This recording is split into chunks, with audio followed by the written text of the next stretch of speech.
Salon bien aimé dans le Seigneur, Bonzambe, na Bonzambe, Lola, Ezofuta, Simananto, Yakuluba, Kenzama, Boy, Tokwaye, du sous-soit finalement, c'est un grand merci, na ba Onyos tout basutena Moussalo.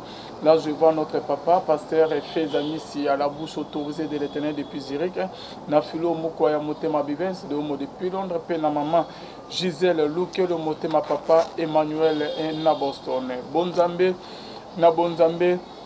Lola Ezofuta Simananto Yakuluba Kenzama Boy Tokwaye lisusu wapi na manso azosele biso bien aimé tozali na moko ya pasteur moko ya prophète collègue pe ya prophète Denis Lesse tomekosoba moi masolo moi bien aimé dans le Seigneur. Il s'agit bien il y a prophète David pour tout l'homme de Dieu. Bonne santé, shalom papa. Shalom papa Levin, Zamba Zobatela, tozali. Lilo bana bande obazola na oba muno kala. Ouais, Zamba pambola biso biskan soto tozwami. En tout cas, na sepeli susu makas ya kutana biso na nzola ya singa we bengami la voix céleste Nzambe apambola biso. Merci pasteur David Mputu tozola ne le mamoko et on se retrouve tout juste après pour les entretiens. C'est parti.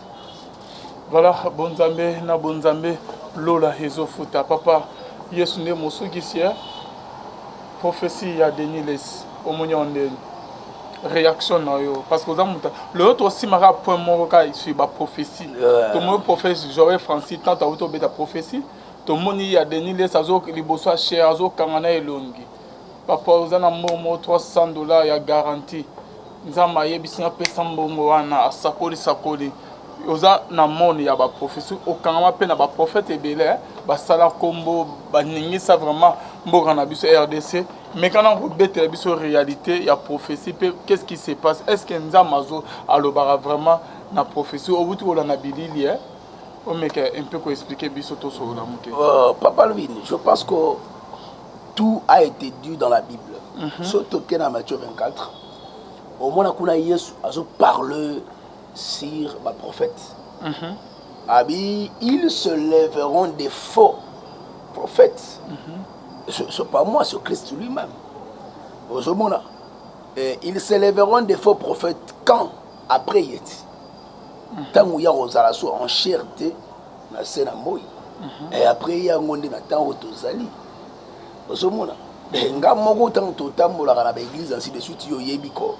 La plupart des gens m'appellent prophète.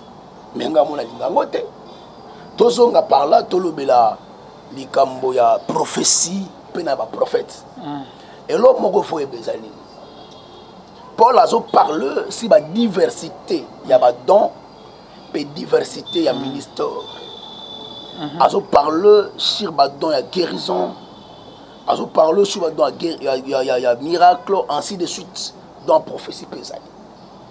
Et quand on parle sur le ministère prophétique, c'est-à-dire, il y a un prophète authentique, c'est-à-dire le ministère, et le prophète, il y a don.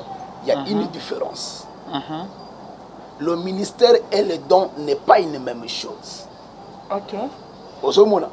Et deuxièmement, il faut y bango que de nos jours, le prophète et le ministère, je sais de quoi je dis. Le prophète, il y a ministère basati. C'est-à-dire, le ministère est là na ko lobela ngoni. Au moni bato basali lokola basali ba sport. Le roi basali ba judo. Au mona chaque judoka a auto benga tokiwaza. C'est-à-dire mouvement préféré na yi. Neto mona ba catcheur. C'est-à-dire avant la prise na yi asuka. Il soit habitué à remporter combat. C'est le même judoka à Tokiwaza, c'est le mouvement préféré. Soit habitué au mouvement, c'est-à-dire il faut aller au tonda. Il doit gagner la nango. Ça c'est une vie. Le ministère dans l'homme, c'est une vie. Yamutu. Alors le ministère prophétique, il a besoin de mutu. Azala na bien en prière, toi en as bien en prière pour s'accoler là. Ozomona, tozongi na 1 Samuel. Ozomona 1 Samuel 9, il y avait un Benjamin na kombo ya Kis. aina mwana Saoul. L'un de ces quatre, ba brebis na ye ba se garer ba kimi bergerie. Azu Saoul a tigné na serviteur balanda ba troupeau côté ba kendaki po ba ramener bango na bergerie. Na nzela ba tamboli ba lembi. Serviteur a yebisi Saoul abi nde to tambola boye to risquer to s'épuiser. Tozonga te attend et papa na on andako a cause à la kinyate peut-être à penser que la bête féroce va déranger biso ba lebiso non c'est là. Moi je préfère to que na Rama il y a un prophète, un voyant. En tout cas, tout ce que lui dit ne tarde pas à arriver. Peut-être à la question c'est là oyo ba nes ba ki. Tant on ba commis et pas Samuel. Samuel a joué de Saoul boye. Ya kavanda lala awa na tongo na gotiko kende pe na goyebisa ma emanso ezoleka na motema na celui na vie na yo. Pourquoi? Parce que le ministère prophétique à la clairvoyance, c'est-à-dire ezaka na ba limite était, mais actuellement moi je vais me marteler là-dessus pour te dire que na Congo actuellement ba prophète ya ministère bazate ba prophète le prophète des nations bazate pour preuve toza awa to mona comment tosko Mosé Laurent de Juré Kabila ba bomaye awa au somona tout en étant chef d'état. Qui était ce prophète doit telemaka pour applaudir liwawana azaki wapi ba prophète ya nation. C'est pour vous dire que ezate mabezanini lelo ba crotion toza na lisute ya ko découvrir le vrai et le faux. Pourquoi? Parce que biso moko ba crotion tozui Bible to comme ça un livre ordinaire et to tiango mo pensée. Un chrétien préfère ya ko vendre la télévision du 1er au 30 du matin au soir à ko préférer moutazo la mukana tongo na réseaux sociaux, c'est-à-dire à la mou qui même pas dur merci na nzambe assassin bi téléphone. Alors esprit na bango et si elongwa na makambu ya nzambe moyen ba ba kosala ba analyse ya ko découvrir vrai na faux ezate moyen ba comprendre que le prophète ya ministère basate ezate. On répond à la question de papa. Au lobbying par rapport à l'Issakoli Otomoni. Voilà la manière malembe. Pour vous dire quoi? Quand je parle sur le ministère et le don prophétique, c'était pour vous dire quoi? Dans le don prophétique. Je disais que le prophète de ministère Bazate, mais le prophète il y a don Baza. Ce prophète il y a don. Le don travaille. Ne travaille pas, comment dirais-je? Et ça la ka nyonso te et ça la kana mo coupure et ça na ba limite na yango ozomona maintenant ce que biso awa ezanini batu ba mila tia kazaka ya ba prophète majeur ba prophète ya ministre c'est dit pona bango don et pona bango ba kaukakate ozomona. Alors ce de là maintenant na don prophétique au bazana yango bayebi ke basi ba mikotisa balatsa kasaka oyo za ya bango te bato bayebi ke non oyo en tout cas arataka te oyo boye. Maintenant le ko la carence wana ekota, qu'est-ce qui se passe? Bazwa bo moto na bango batiango na makambu ya nzambe, c'est-à-dire au lien nzamba loba ye muto asanini asoloba nego zonga. Maintenant pour expliquer na kati ya prophétie ana ba différentes étapes. Azaye moko prophétie et là juste le fait il y a qu'à prédire le futur. Na kati ya prophétie il y a la révélation. La révélation est là juste qu'on parle sur la vie du passé. Na kati ya prophétie tout dans la vision et ça le temps présent. Mais na nyonso wana il y a aussi une quatrième branche qu'on appelle comment dirais-je, la connaissance. Connaissance est animée. L'homme n'a pas reçu la vision, il n'a pas reçu la prophétie, il n'a pas reçu la révélation, mais sa personne connectée à l'esprit fait l'étude du langage de la personne et abimisi yango sous forme de prophétie. Or, ce n'est pas la prophétie. Oh, ce n'est pas la prophétie. Et ni vision. Et ni nini. C'est juste ce qu'on appelle le titre de la personne. C'est-à-dire à utiliser connaissance moko. Songolo pakala. Et tant abimisi yango. Et bimi la foule. Ceux qui ont l'esprit faible seront affectés. Basa nini. Babimisa. Mbongo wana. Boyebi sanga elokola $38. Moutana alaba $1. Elokola $35. Ba one misatu. C'est $38. Après c'est à 300 bons à garantie. Oyebi ngai na yo na Congo. Loyer. Na Congo aba $1 il est maraté. Peut-être là ba supermarché ainsi de suite. Mais rarement ba $1 il est maraté. Et on comprend que non azo foutre quelque part. Bon mbongo a moto loyer au senge pour que non. Papa, yebisa ngai. Hein? Yebisa ngai. Nzambango oya ye. Pona ye atali crise za na mboka te. Amoni yango te. Donc tozo na une histoire ya Sarepta. Elle fait pas Sarepta. On se connaît très bien. Na lobango inyem de fois awako Tonilesi n'a pas Dieu. Tonilesi Dieu ne le connaît pas. Je sais de quoi je dis et n'appréciera pas mon nom quand je parle de Lessi. C'est quelqu'un que je connais.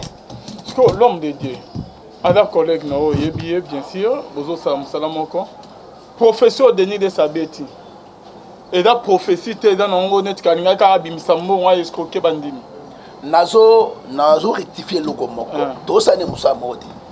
Ada pasteur, yo pe pasteur. Ah, tout ça, Moussa la côté. Moussa la nisi. Azote, yo pozote. Yesu yemora lobia. Ils viendront, mais bah, ça l'a été.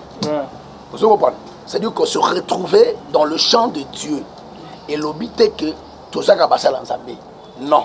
Même quand on a zolo bayango, avant aucune confiance, soit en bon de l'ensemble. Tout l'ensemble sur ma personne. Si je suis de lui ou pas, Nzamba Lobaka. C'est quelqu'un que je connais. Et na bandeli na marché ba moté Tony Lessi, Dieu ne le connaît pas et il n'est pas de Dieu. Nebi o na loba na sa clore na o na loba. Pour preuve affaire la bokoko ya ba sakata ya imam na loba. Na loba ngo awa so ya répondre nga na obeta biloko ne mususu. Na clé na o na loba. O so mona. Oh iloko to beta ba benga kango. Pour bango ba mibenga ba pasteur te ay bona oloba ba mibenga ba jende. OK, ouais, c'est-à-dire ba pasteur ba bika. Donc ba pasteur au baza à la mode oyo nyonso eza permis pour na bango ako simba kisi et ako tout pour na bango eza permis ba mibenga ba jende et loko awasala ba benga incubation. Osomona bango ba jende benga incubation, c'est-à-dire ndenga zawana azobunda manière nyonso ndena ko bimisa mbongo. Osomona nde eloko azosala yangwana mambo na lobi ayebi ke wana abana ko incuber mambo na lobi ayebi ngo très bien. Et dans le Nzamba Ebisete. Nzamba Ebisete, papa. La plupart de ces gens, mon Nzamba Ebisete. Yo se mona muto, se bisa mutu. Nzamba Ebisete, pièce $100. Nzamba Ebisete, pièce $100. C'est rangani, même $5. Oui. Nasa que ça, té. Mais prophète a dit n'a qu'à pièce $100. Pendant que $5 est ça. Bon, yo Ebisete, Nzamba atatonaka.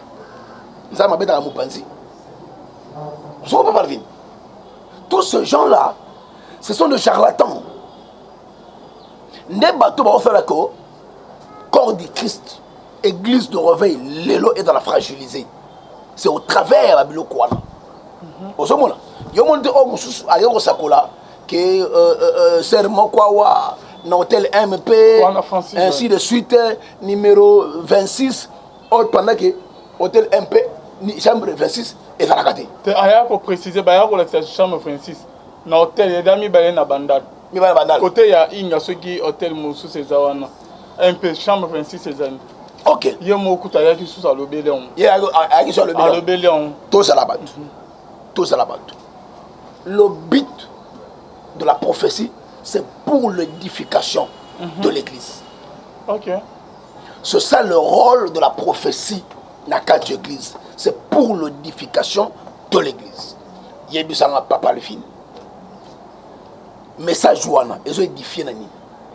Il y a chambre 26. Il y a chambre 26. Ah ben, précision, non? Ils ont édifié Nani. Ah bon? Vous comprenez? La prophétie, elle vient pour ceci. Je vais parler sur l'édification, c'est-à-dire ramener la personne vers Christ, d'étreindre Dieu et de s'attacher à Dieu. Ok. C'est ça le rôle et l'objectif de la prophétie dans l'église. Quand un prophète se tient du haut de la chair, sans tabou, azobimisa babloko moko, nazomona sœur Kinganyawa, sœur Mokwawa, olati sous-vêtement ya rouge, il y a jaune, ozabo, yebisa ngai. Oza na tache noire. Oza na tache noire. Outi na hôtel 26. Yebisa ngai. Et ceux qui wana. Place na yango eza nini? Kasi pona mokiba mona ki adana nzambe Yebisa ba ngai. précision. Quand tu dis ça, ce message na la profession eza nini? Parce que Dieu ne parle pas en vain. Dieu ne parle pas en vain. Quand Dieu parle, c'est avec but, avec objectif de ramener les âmes vers lui. Parce que il y a un message wana. Oh, il y a cette prophétie wana. Tina nango eza nini? Lelo église et comme il y a un spectacle. Oh, il y a un galaxie na nzambe ana suki rouge. Oh, te yanga mande foza milai. Oh, te yanga za jaune. Nyonso wana église ils ont profité na nini. Or il devrait se lever du haut de sa chair. Il y a côté mais les politiciens leur dire nous sommes pas un politicien qui gagne ozo yiba mbongo mboka ozo faire souffrir peuple congolais nzamba bine bisa ozo continuer ko beta yo si tozo mona ngwa kabte na Eli akazu vinya bato na bot nzamba tindeli akebisa ye omoni kaka ndenge ozwi vinya bato wana ndenge yo kokufa bambwa bakoleshe makila na yo ozomona. C'est ça le but de la prophétie. David a sali Mabé à commettre adultère na Belcheba azwi mwasa Uri nzamba tinda Nathan agena koyebisa ye à cause eloko sali nzamba azobeta yo. Mais tant que David ayoki nzamba asa nini azobeta ye asalaki nini akati bilamba aleleli nzambe aleleli mawa nzambe. C'est ça l'objectif de la prophétie. Ramenons les âmes. Na roi Ézéchias. Ézéchias. Il prophétisait pas Isaïe. Et bien, Omoni. Il y a l'Iwana. A tourné longi. A banikoulé l'anzambe. Parce que l'homme de Dieu. C'est ça l'objectif de la prophétie. Parce que la prophétie n'est pas il y a Joël, Francis. Il y a chambre. Et ceux qui en a. Comment vous comparez ça avec ma profession? Il y a ma prophète, il y a mon makala. Alors le bika que non, on a moni au hôtel, dans la tache noire, dans la chambre 26, hôtel en haut, dans la MP, dans la bandade. Et ceux qui ont importance dans les années, top bit dans les années. Et édifier un message en zameni et la place niniwana. Nous avons transmettre. Voilà pourquoi l'objectif ou le but de la prophétie dans l'église, c'est pour l'édification de l'église. C'est ça le rôle de la prophétie. Et déjà, des prophéties qui n'édifient pas, ce n'est pas une prophétie. Tu peux expliquer, tu as la prophétie, tu as la vision, tu as la révélation, ainsi de suite. Dans la parole de connaissance. Déjà, une telle prophétie, et dans le cicaté, quand tu as église, pour et dans l'objectif T. On ne peut pas le vivre.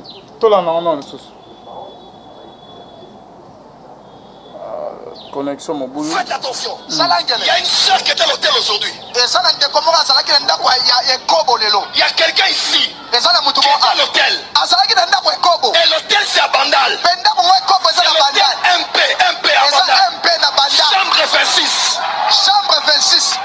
Yes ouais. D'ailleurs, tu as une tache noire sur ta couche gauche. Mutu ozala. Ok. Bon yebisa ngai. Faut me faire le truc wana. Tu kotina na ngoni. Nzamba ngalo bani. Nzamba lobaka pamba te. Soki nzamba lobi et na tina na peso exemple. David Azubeteba abimi na ye abomisi iri nzamba tindele musakoli na tomoti yo yaka pamba te soko yeseke nzambe alobi oui tala na mboko yo boye mokonzi moko azala bangombe ebele mokola fete azwi ngombe aninga na yeka moko abomi mutu abongo mutu abongo fo voilà nzambe abi mutu yango eza yo azoboma yo nasali nini tala ozwi mwasi aboye osali boye pendant basi basi ebele awa. Parce que le prophète David, et donc on l'a qui s'est peut-être avec des précisions, il y a prophétie moi en pleine cuite qu'on l'a qui s'est bah c'est un abat frère au batala et kobo bah qui n'a pas mina deux vies, y a mon abon bisika bah kenda. Oebi lelo la gloire est bannie dans l'église à cause de l'okabo. Comment ça? Église est gagnée, il y aura précision prophète à mon. Et deuxièmement, faut bango. Tout prophète qui prophétise n'a combo ensemble. Si réellement c'est Dieu qui parle, à la fin, il y a l'Institut de l'Éternel. À la fin, il y a un message, il y a l'Institut de l'Éternel. Quand un prophète qui prophétise à la souka, ainsi dit, ça m'était. Dis est-ce que où tu es? Mais papa, Moutou, le col à Moutou, n'a pas ça, il y a la célèbre. N'a pas ça, il y a Komata, il y a Kozwa, il y a Kobonga, il y a Koyebana, Aza Préagnos, sauf rien. Comment ça? Pour Akoma. C'est-à-dire, à créer le col à Moutou juste pour arriver à sa fin, atteindre ses objectifs. Yango Somona, l'heure actuelle est grave. Au Bananzambe, on peut sa confiance facilement pas à Moutou. Ce qui va suite à Kobon de l'Anzambe, va tout Nanzambe par rapport à Moutou Bazolanda. C'est vraiment important. Non, on peut c'était l'icône Yango. Bananzambe Bozolanda ngai. Le temps actuel, elle a tenté le roi dans l'équipe boyé, dans le but que vous bien la confiance. Non. Prenons le temps de chercher Dieu, de prier Dieu. Nicolas Mouto et Bozolanda. C'est vraiment important. Les loups ravisseurs se sont déguisés en brebis. Et là, il y a de cela. Sur la télémie, moi, sans tout. Au talier même. Est-ce qu'on reprochait Ezate Mendoki? Au ce moment, c'est parce que ma vie privée a battu belé et ça caché. Au ce moment, ce qui nous a lobby a exposé un mot. Peut-être l'église est belée, peut-être nous sommes au Kangama. Il y a beaucoup de réalités. C'est ainsi, avant de chercher, avant de s'attacher, de s'associer, prends le temps de prier Dieu. Zamba lobaka. Ma bébé c'est pas dans Zambé zanini. Bango moko bazon tabe ba tela sima. Bango ba miteli boso. Le bango bango ko tambusa Nzambe ole Nzamba tambusa bango. So papa David tango zo ke ba professeur euté pas na Nzambe te. Eza ye moko fabrikango ba yokani to deuxièmement bisala sala to deuxièmement que euti na on a bakisi na ba majuna ebité. Voilà, na zo kene mena pour na me ko expliquer ba différentes formes ya ba profession wana. OK. Ya liboso ezalaka mutu ye moko. C'est-à-dire azui bo moto na ye ati yango. Souci ne zanimi. Ba mona est grand. Ba mona pena gava ya Nzambe. Parce que le prophète a solo. Ba sala ka onsko ndenge nini. Moi je connais des prophètes na mboko soi-disant C'est-à-dire que babengi se agene côté en église mo songolo pakala tamu suto na kasabubu babengi se na bandal ageta na bandal azu atindi bakoliti na ye déjà 2 jours avant ou 24 heures avant bake bakomi église la place na veni Kingandi baye ba se renseigner mapango eza nzinga nzinga ya église wana akoti aye kutuna mai aweteka mai te oteka secret mais aye na bit ni aza komba mutu mona lupangwa babeta lisolo ya kotsa litoi après tamu zo yimona mobe mukolo akoti na lisolo ati ngi mbana nole ka kaze bo teka maya wa tout ça na kaze lisolo akombo nani ozo comprendre aova na kawa azu be information akozwa bakenango bake opia toi disant prophète maintenant tango azo ya côté ya abani côté na église wana azo no abi nazo mona 1 2 3e parcelle et dans moment mo waza wana kombo ne boye tala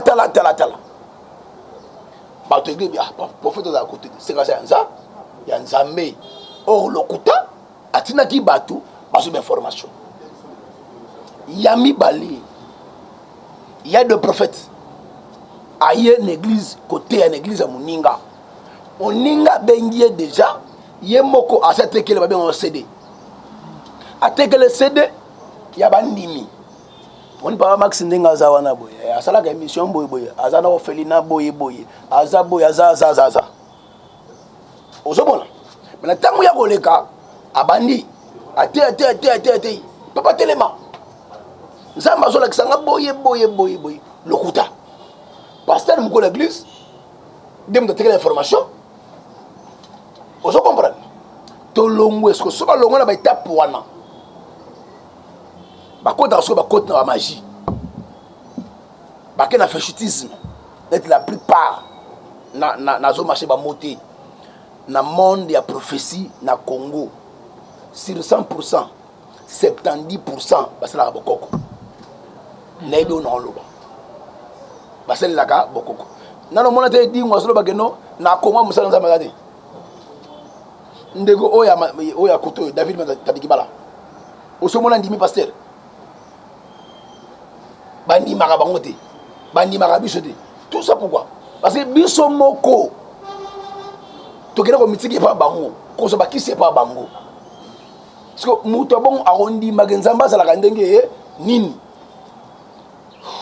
c'est de là maintenant bazoluka nyonso na pourquoi parce que bazana a besoin bayebana babonga ozomona nga quelque part responsabilité makambo na zumsa na mutu ya archbishop Coutinho Fernando OK na zumsa ka ngondenge nini tango ya ina message ya prospérité fallait expliquer biso pour comme bongo c'est là musa trasaki et ça te olali olamuki lelo ndo bongi non Bible le dit est-ce que la nature elle-même ne sert-il pas une leçon même on connaît au soutien de ma belé et ça n'atteint ça la cas il faut épaula il faut germer et on attend malem petit et comme il faut une jeter ti pour c'est pas facile.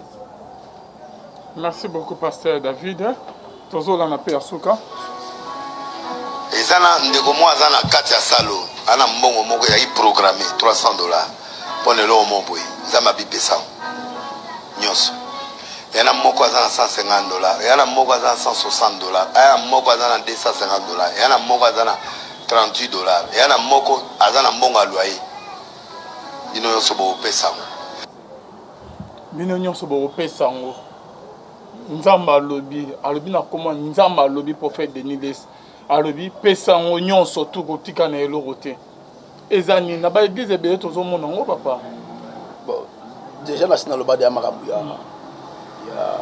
ya prophète Denis parce que bandimi ebele pe bazolinga toujours prophète soit disant prophète Denis na sina ba mlembele ebele na ndela kila kozongisa mikanda na ye donc na zongisa ka pamba te je sais pourquoi na zongisa mais beaucoup bandimi ce monsieur n'a jamais été un modèle. Mais et il ne restera pas un modèle. On est allé au Kayomo, papa, bisoto yebele ka. Yebele, pasteur David, bango, banimaka prophétie.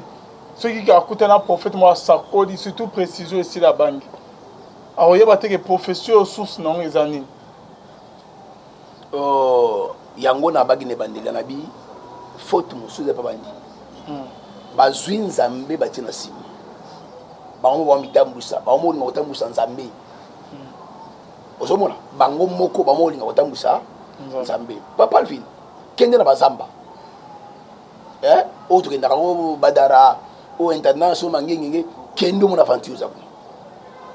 Ces gens quittent la maison, leur maison, bamati na ngomba akiwa chemo kiti na yekuna.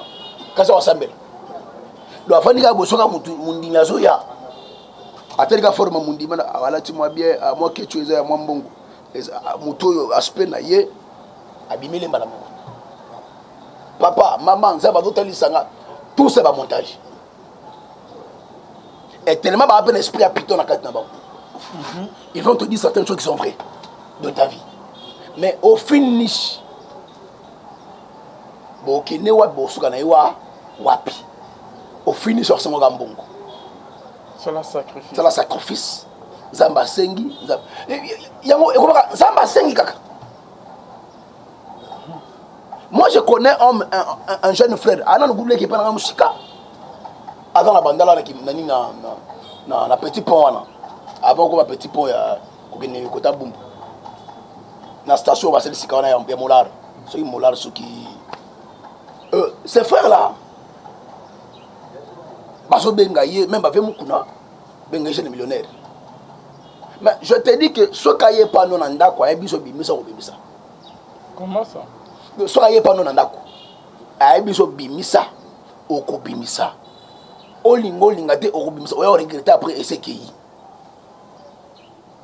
Ngana ko de la taxi moko na kapela. Na joa zandu.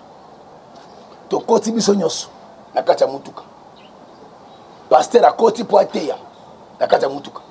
Kako kota so kota mama na kita. Ngana kota mutuka.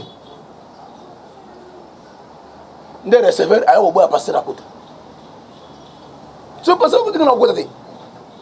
Ta bakiti pasteur to ndo kende débat ko lancela. Nde mama zo expliquer bi muto so ndiko senga mbongo wao. Na sina bimisa na mbongo eza ngai te. Ozo comprends? C'est-à-dire bazo travailler na force moko boya domination. Ndi tango azo biso makambu moye oboya ezate. Oko pesa prena si moye ko regretter mais c'est qui. C'est na beto le sola ndeko moko abimisa ba to Jeanette. Jeanette qui maman yo regretter na sima. Est-ce que c'est mobile mais so yela mobile babi bon photo de Jeanette wana. Bandi prophète. Il est pas d'église. Wow. Papa, je n'ai pas de nanga hier. Parfois, tu as la stratégie. Papa, ngaïté. Prophète, je n'ai pas de ngouma. Mais c'est qui? Ngouma mobimba. Yango bozo mona boye. Oh non, c'est le kuta. Pour bref, n'a pas qu'à monter un moine. Bon, ce qu'on est à binoti. Qu'est-ce que vous avez? C'est un don. So, à jouer dans mon esprit. Papa Bassani, abangit. Ateki yangote vous serez dans Gouma solo. Papa yoko ko somo. Tamba ke, nda beteli baninga nayi. Avancer comme la qui est. Baninga Bassani, bata musiti. Ngapela yoki. Osomona, alors clairement que et là on Gouma te yanki baika kaposo. Ateka zo mbongo. Mais comment vous ça ma maman bien comment Nzambe? Papa le Bible tanto commis Yesu yemora betiango. Plusieurs viendront après moi. Ils feront de miracles. Na oyo nga una sala te ba sala yango. Yesu misa magoro dote. Yesu misa banyoka te. Abisa ba mbisa miso na nsuta ba tuté. Mais lelo ba mbisa bimati. Magoro de Yesu bima. Yesu sala yango. Mais il a parlé sur ça. Et le Zoko Kisama. Merci, pasteur David Mputu. C'est la fin de notre émission. Message Yasuka. na bandeko balandi du début jusqu'à la fin concernant bamakamba ba profession yo ebele bazoza escroquer au nom ya Nzambe toujours na prophétie azui di sakoli précision pesa bo sala boy avec osutuka mbongo eseke ba escroquer baladi basi ya ba femme mariée ebele donc basali bamambo ebele ba prophète au nom ya prophétie elo oni noko loba sima ya prophétie. Oh papa Alvin message ya mokuse na pete nyonso bana Nzambe esika nyonso tozwami toyeba ko ngonga esi ebelemi. OK, Yesu abani kuki. Ce qui est important présentement et ça la prophétie tozoluka te toluka bo Nzambe na bo solo. Et deuxièmement vous avez un problème au songolo zotan ko bondela yo moko bondela Nzamba salaka soko mono bondela simba te kota jeune Nzamba ko répondre yo so moni que na jeune maintenant yo simba te bondela maintenant Nzambe a orienté vers la bonne personne oyo akwede yo na problème wana le mal ezako oso suffit de prier yo moko so boma onyata okunda jeune osalaka te boyebisa ngai c'est tout à fait normal on va vivre na dépendance ya batu. Or celui qui vit au dépendant ya muninga est esclave. Or un esclave c'est celui qu'on impose des choses. C'est normal.